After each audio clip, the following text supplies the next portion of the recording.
Lo storico Giacomo Viola, assieme al gruppo di ricerca storica Aghe di Pozzo e di Pozzuolo, ha raccolto e analizzato moltissime lettere e diari dal fronte, scritti da chi la guerra l'aveva fatta in prima linea. Il soldato italiano era certamente stanco, certamente desideroso di tornare a casa. Non possiamo certamente dire che ci fosse stata una specie di rivolta o una specie di rifiuto dal combattere. Con Caporetto accade un po' quello che successe poi nella seconda guerra mondiale con l'8 settembre del 43.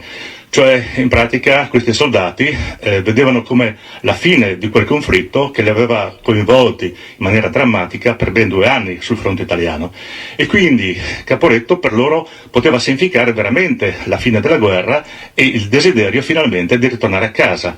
Così non fu. Nelle lettere appunto questi soldati chiedevano informazioni un po' alle famiglie e chiedevano dei consigli. In particolare qui noi abbiamo una testimonianza che ci racconta come soldato dell'esercito italiano fosse ritornato a Pozzuolo e chiedesse alla moglie che cosa doveva fare, se rimanere e nascondersi magari in casa a Pozzuolo o andare con le truppe verso il Piave.